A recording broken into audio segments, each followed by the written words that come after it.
morning. What a turnout. Thank you, everyone, for being here. Look around. Amazing. This is a party renewed. There's so many young faces. There must be a lot of Plan 2 student loan holders here. 7 weeks today, people up and down the country are going to be given a choice. They can choose to vote for one of many parties in Britain whinging on and on about what's wrong, parties who haven't bothered to do the work to solve any of your problems, parties who will cost you more, or they can vote for a party that will actually fix things. They can vote. Thank you. They can vote for a new Conservative Party under new leadership, the only party with a plan to make life better where you live.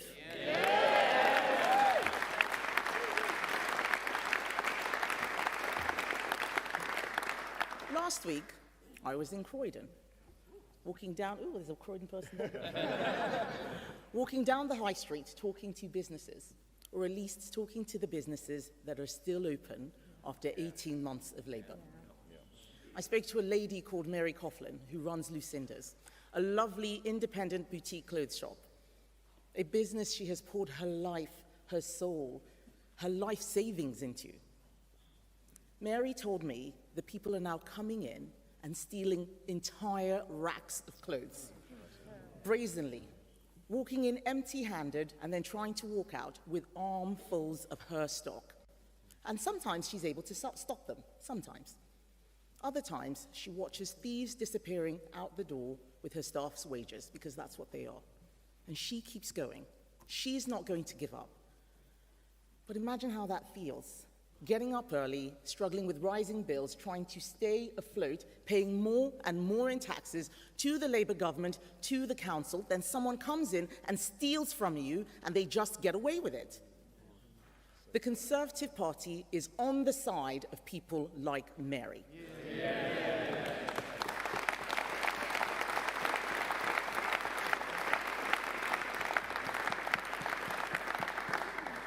The Conservative Party is on the side of hard-working people, on the side of people who contribute to making our country great. Veterans, farmers, builders, small business people.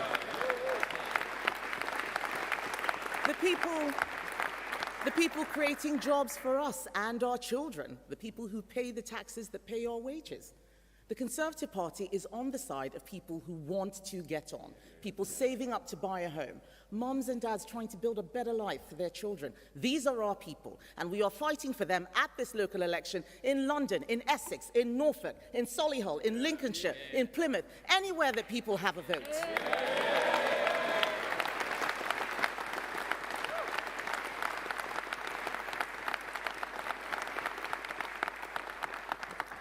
But all of you know what I'm talking about today.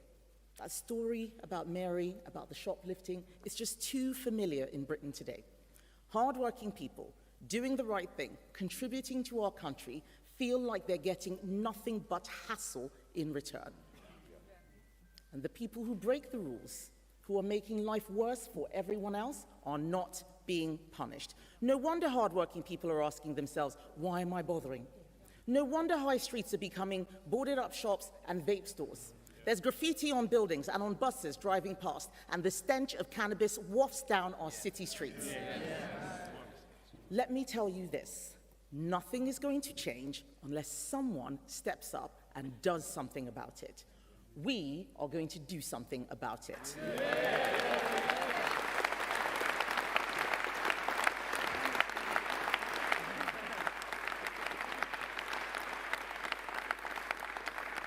We are the only ones who will, because Conservatives are the only people with a plan. We want hard-working people to be rewarded for their effort. That means abolishing business rates so that most pubs, restaurants and high street shops will pay nothing when the Conservatives come back.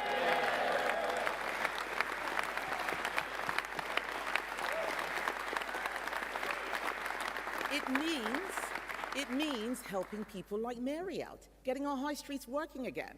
It means our cheap power plan, cutting energy bills for families and businesses, helping families to make ends meet, and businesses to make a profit. It means drilling in the North Sea,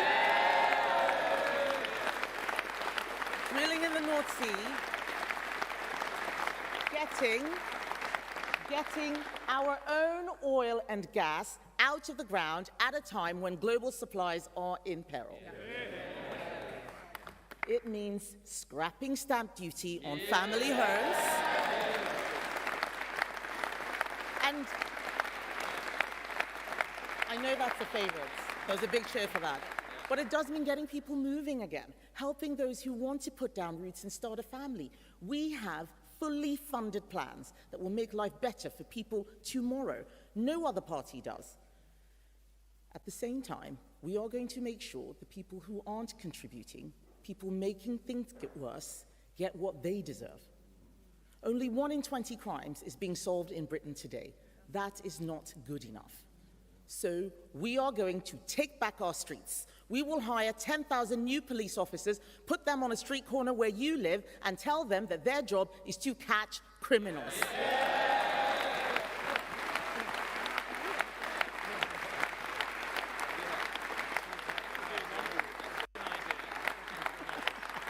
We will do it. And I've got a message for shoplifters, phone thieves, violent thugs. Your days of getting off scot-free are numbered. We will triple stop and search to take knives and drugs out of the places you live. We will mandate the police to stop e-bikes being ridden on our pavements, such a nuisance. We will tell the police that they must stop drugs being smoked openly in public spaces.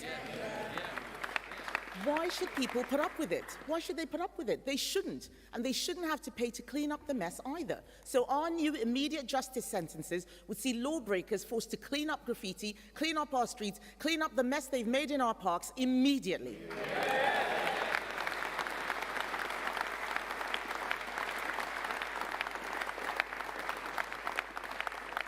Ladies and gentlemen, it is time to put the rights of ordinary people ahead of the small minority, making life a misery for everyone else. And we will pay for it by cutting the welfare bill, making sure every person who can work does work. Taxpayers are struggling enough without having to pay millions of people to sit at home doing nothing. Not everyone's going to like this. That's okay. We are no longer going to try to please everyone all the time.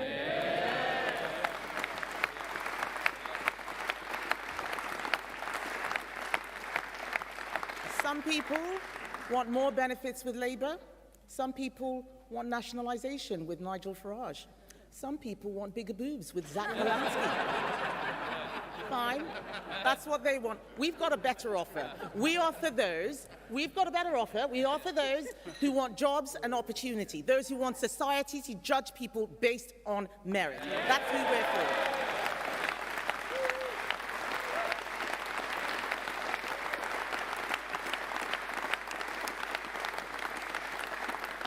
But we can only fix things if we're clear about what we believe. Labour's problem is that after 14 years in opposition, they came in without a single idea of how to fix anything. They're now having a shadow leadership contest, talking about what the party should stand for, nearly 2 years into government. We are 3 weeks into a war in the Middle East, and they still can't decide whose side they're on. And they can't decide what Britain's role is going to be. These people have no plan. Worse still, since Gordon and Denton, they are pandering to separatism. Instead of building a cohesive national culture, some of their MPs are campaigning to build an airport in Pakistan. How is that relevant to the area they are meant to represent in this country? Britain is a tolerant country, but our culture matters. People coming here should expect to join our country, not try and change it.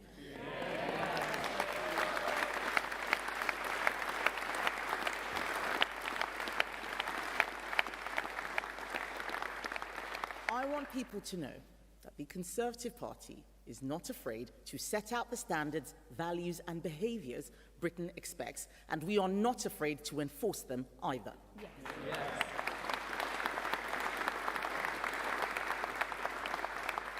The only thing Labour seem to have a plan for is running businesses into the ground or sending unemployment through the roof. I visited a family business in Godstone this week. Because of Labour's jobs tax, they can't afford to hire people, and the owners are having to cover 3 times as many shifts as they used to, so now they can't spend time with their children at the weekend.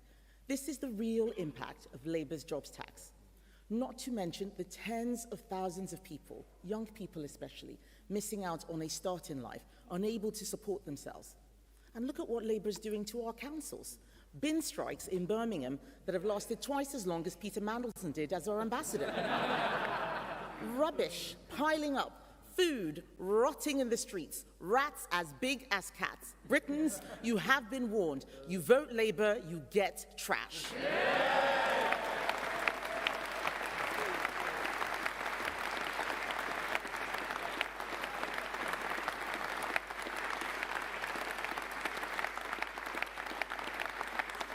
Not one of the other parties is going to fix your problems. The Lib Dems can't stand still for 5 minutes without breaking into a conga. The Greens say yes to crack pipes, but no to NATO. And look at what Reform have done at Kent County Council. They came in with a new Doge team promising to cut people's council tax, only to find out that the Conservatives had already made the savings, so Reform put council tax up. In Worcestershire, they've increased it by 9%. We don't want to see the chaos Reform have brought to these councils anywhere else. This is what happens when you make policy without doing your homework.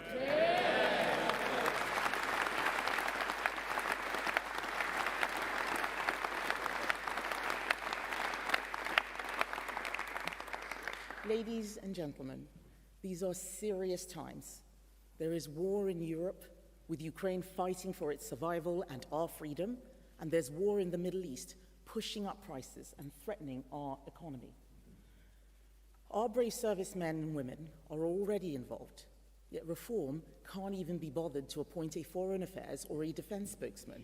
Our country deserves better than that. Britain's problems can be fixed, but only by a team who have done the work to figure out how to fix them. I've got that team. So let me tell you why I'm optimistic about this country's future.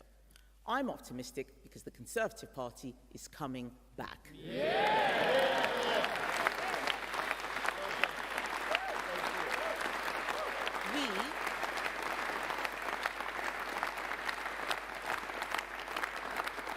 We are coming back for hard-working people up and down this country who need our help. We are coming back to save them from third-rate people running their government and their councils. We are coming back to cut their taxes, to clean up the places they live in. We are coming back, and we will get Britain working again.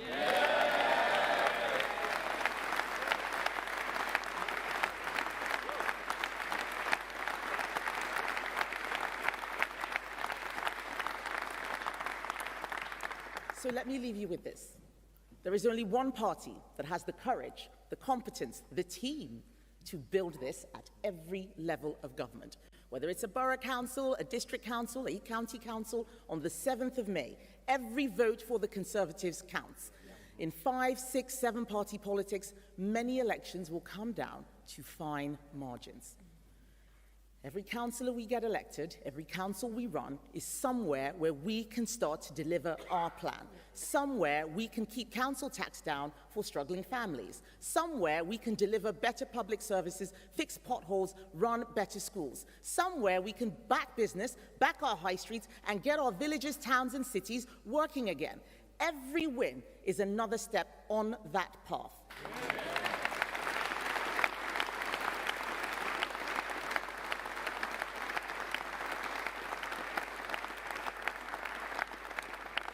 We have to show people that this is a new Conservative Party.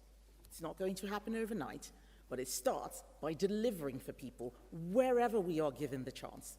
There is only one party that can build a stronger economy, only one party that can build a stronger country. That is the Conservative Party. And I need you, ladies and gentlemen, to go out there and tell people up and down the country, in every election, this is what the Conservative Party stands for. This is who we are fighting for. This is how we will deliver. And together, we will get Britain working again.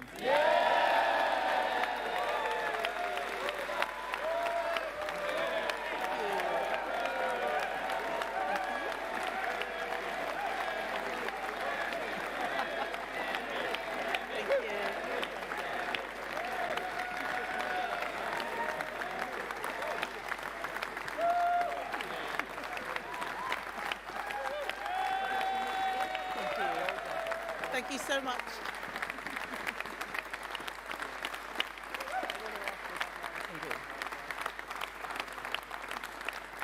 So I'm now going to take some questions from the media, and we will start with Harry Horton from ITV. Harry? Hello. Just over here on your left. Hi there. Harry Horton, ITV News. We have at the moment one of the most unpopular prime ministers in history. Growth is basically at zero at the moment, and we've seen U-turn after U-turn with this government. And yet, your party is still polling behind where you finished at the last election. Are you ready to lose council seats in these upcoming local elections, and what would that mean for you? Well, of course we have an unpopular Prime Minister because he doesn't know what he believes in. He also, as we saw yesterday, doesn't know the answer to any questions. I'm surprised he even knows what his own name is. But you're asking about how we're going to do in these local elections. We are fighting to win everywhere because we can see what is happening when Conservatives disappeared. I'm not here to say that everything we did in government was perfect, but this is a new party under new leadership, and we have got a new message for the country. That's what we're focused on right now. That's what we're going to be taking to the country, that we're going to get Britain working again.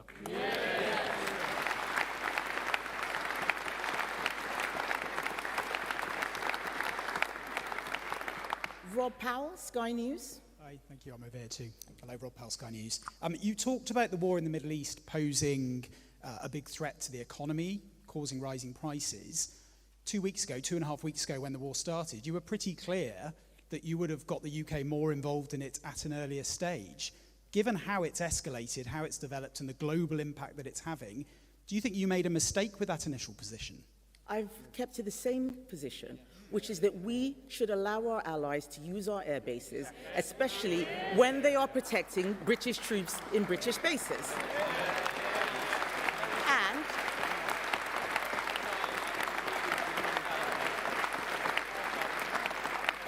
I have not changed my position. In fact, the Prime Minister is the one who changed his position, because after saying no to letting the US use our air bases, he later on said yes. Why is this man constantly changing? Because he doesn't know what he thinks. I think it was the Energy Secretary who told him what to do the first time, and then he thought he might get into trouble. But I've been very clear. This is not a war that we started, but whether we like it or not, British bases have been attacked. We are affected. What do? We defend our British servicemen and women. We defend our bases. We put bases in other people's countries, and they're telling us that we're not doing enough to defend them. This is not about being gung-ho for war. I don't want to see any conflict. But what we shouldn't be having is Labour MPs talking lines, especially in the wake of the Gorton and Denton by-election, being used to stop opposition politicians from holding the government to account. The Prime Minister does not have a clear position, and I'm never going to stop holding him to account, no matter how uncomfortable that makes him.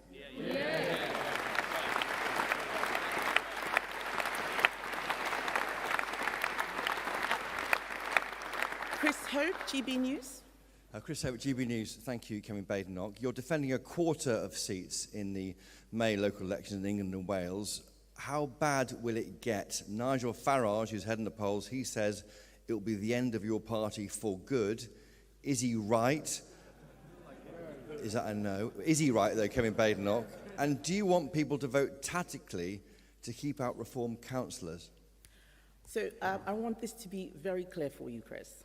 I don't care what Nigel Farage says.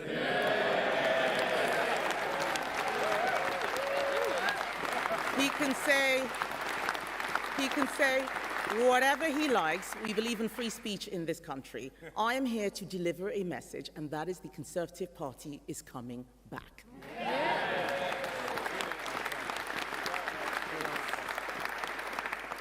Jack Fenwick, BBC. Thank you. Jack Fenwick, BBC News. You've said a couple of times that the Conservative Party is coming back, but it looks like in May you're going to do very badly in England, very badly in Scotland, very badly in Wales as well. Is it coming back, or is it the case that it's still being replaced as the party on the right? So last time I checked, not a single vote has been cast.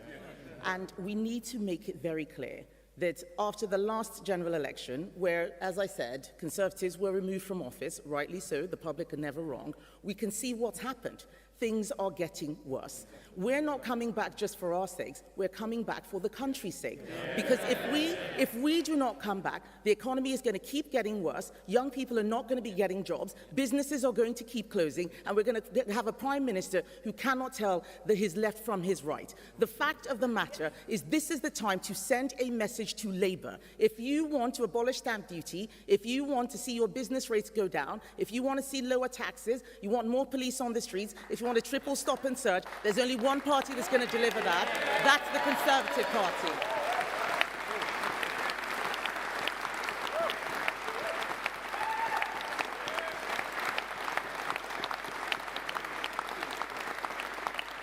Next question, Aaron Newbury. Good morning, Aaron Newbury from the Daily Express. There was reporting this morning that the Mayor of London has demanded we rejoin the customs union and the single market, and that next election, Labour Party head into that election campaigning to rejoin the European Union. Do you believe that Labour is positioning itself to betray Leave voters? So, what Labour want to do is take us backwards. They want to refight the Brexit wars. I came into Parliament a year after the referendum, and I saw what happened when MPs spent 3 years litigating a referendum where the public gave a very, very clear verdict. I do not want us to have that again. We need to start thinking about the future. This is why the Conservative Party is talking about young people. No other party is. We need to start talking about how we compete with Europe. Let's stay close, yes, they are allies, but we need to be thinking about how we do better, not just about how we can be like them. Because let's face it, Europe has many of the same problems we do. That's one of the reasons why we left in the first place. It has low growth, it has an aging population, it is not innovating at all. The UK is still doing better. So what does rejoining the customs union and the single market solve right now? It doesn't solve problems. This is a Labour Party that has no answers. They have nothing new to say. So they're going back to 2016 and scraping the bottom of the barrel to look for old policies from back then. We are the Conservative Party. We are about the future. We're for a stronger economy and a strong country. We have many more policies to come. We've announced some great ones. I will say them again. Abolishing stamp duty, getting rid of most business rates on the high street, lowering taxes, making life better. We also need to do something about student loans. Let's not forget those student loan bills are far too expensive. Why is Sadiq Khan not talking about that? Because they don't care and they don't have any ideas except the past. We're for the future. Thank you.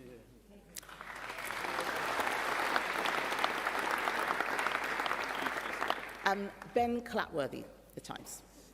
Ben Clatworthy from The Times. You've got people behind you, 10,000 more police officers, scrapping stamp duty, axing fuel tax. You say you're going to pay for this by cutting welfare, but how much is that going to raise? And are you really going to be able to afford all of these policies? Yes, we are.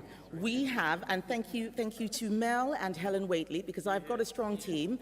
We have found £47 billion worth of savings. We have a golden economic rule. We're going to do all of these things, and we're going to start paying down the deficit so we don't leave huge debts for the next generation. It is not fair for us to run up debts, make life so expensive for them, burden them with student loans, make houses too expensive, and just leave a mess behind. We are going to fix this. I don't think we did enough previously. There were many other things that we were doing. Brexit, we don't want to do that again. If we start doing Brexit again, we're not going to solve all these problems. We had COVID. Now is the time for a government to be fixing these things. And what are they doing? They are not doing anything at all. So we've got a plan. We will do these things. And I want everyone voting at these local elections that every single vote that they give us is going to be a step to delivering more police officers, tripling the stop and search, immediate justice, just taking back our streets, bringing back the public order. And we have done our homework. We will find the money to do it. And a lot of it, not all of it, but a lot of it is coming from the welfare bill. If we get people from home into work, it's a double whammy. You save money on welfare and they start paying taxes and contributing. It is not dignified to have so many people out of work and just leaving them there. It isn't.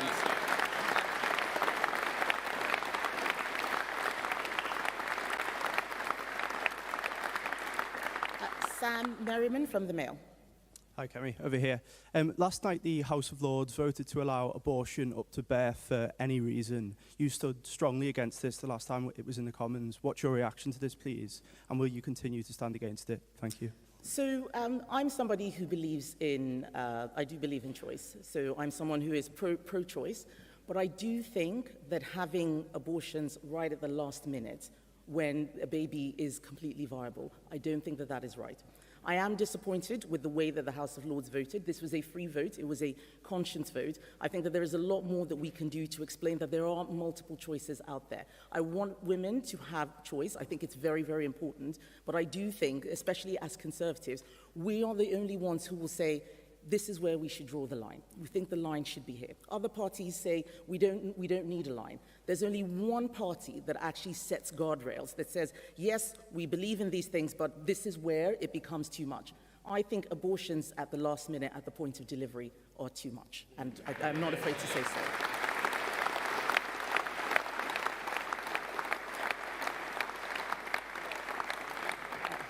Martina Bett from The Sun. Thank you very much, Martina Bett from The Sun. You say you want to show this is a new Conservative party, but with so many figures from the last government still in your shadow cabinet, why should voters see this as anything different? Is there a plan to bring in new faces into your team?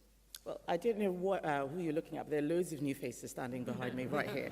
But the fact of the matter is that it is the leadership. This is new leadership. We have a party full of some of the smartest and most talented people that I have ever met, and I'm going to make sure that all of those people have a seat at the table. It is very, very important that we bring in not just freshness, but also experience. Many of the people sitting around me were people who saw what was going wrong and tried to fix it. We're in charge now. That's why the party is new. Those of us who stood there saying, this is the wrong way, let's not do this, are now running the party. We're fixing our party, and we are also going to fix the country. I'm very proud of the team that I have around me. You're a strong and united team. We've lost all the drama queens, lots of people kicking off. We have done our spring cleaning. We've done our spring cleaning.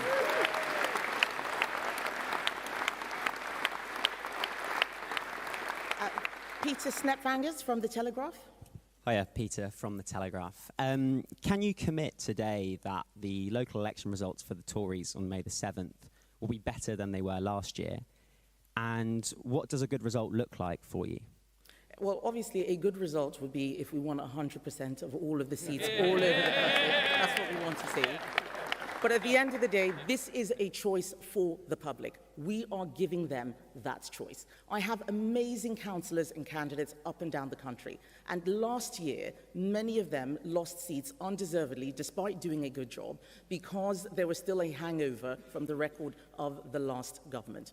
We are coming back. That is the message. A Conservative vote is going to get you what you want. We have learned many lessons. We have acknowledged and apologized for mistakes that were made on tax, on immigration, but we cannot leave our councils and our country in the hands of third-rate people who do not know what they are doing.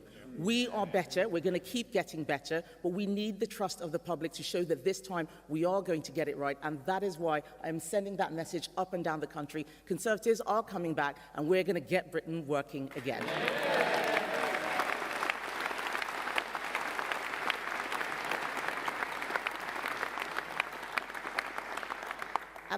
Peter Walker from The Guardian. I'm over this side for some reason. Because I'm last, I'm going to ask a slightly different question. At Prime Minister's questions yesterday, you supported what Nick Timothy, your Shadow Justice Secretary, had said about the Ramadan event in Trafalgar Square. You said something about it was you standing up for British values. I'm not quite clear what the party's objection to the event was, because the story keeps on changing. Some of your shadow ministers have said it was because there were gender segregation in the prayers, but other religions, not just Islam, also sometimes do that. On the TV this morning, your party chair seemed to be saying is any public prayer is a bad thing. But in the Telegraph this morning, Nick has basically been saying it's a specifically Islam problem, that having Islamic public prayer in a public space is an intimidating and un-British thing. Whose view do you agree with? They are both correct. It is very, very easy for people to be mischievous with this topic. So I want to be very clear, especially to those people who are watching. This is a country that believes in freedom of religion. This is a country that has always tolerated minority faiths and allowed people, including people of ethnic minorities, to live freely. But this debate, which Nick is having, is not about freedom of religion. It is about how religion is expressed in a shared public space and whether those expressions fit within the norms of British culture. And one of the things that I cannot believe is how Keir Starmer ordered his Labour MPs to pile on him. I will not take lectures from Keir Starmer or Labour on this, because in 2021, Keir Starmer pulled out of an event organised by this very same group, who are highly controversial, and he did so because he was sucking up to British Jews and the Board of Deputies to pretend that the Labour Party had changed. Now, in the wake of Gorton and Denton, he wants to suck up to a different community. This is the mother of all hypocrisy. So I want to start off by saying that Nick Timothy is a fantastic shadow justice spokesperson.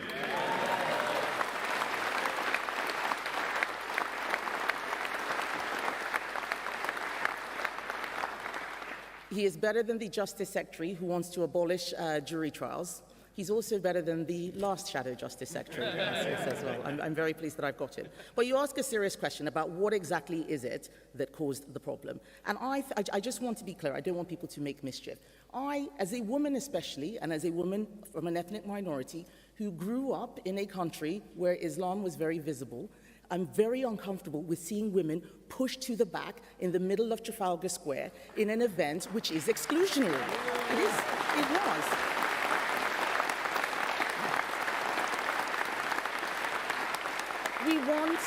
I want people, this is not about stopping anyone from any religion from practicing their faith. We want to see religious festivities in Trafalgar Square, but they have to be inclusive and also respectful of British culture. There are many things that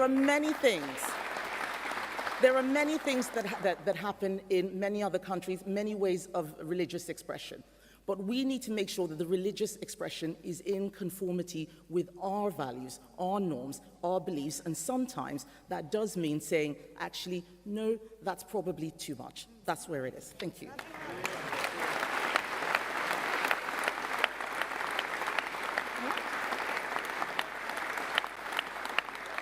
We have come to the end of the questions. I want to thank all of the wonderful councillors and activists and the media as well for your great questions. Thank you so much for being here. I just want to leave you with this message. For a stronger economy and a stronger country, there is only one party that can deliver it. It's the Conservative Party. So let's get Britain working again.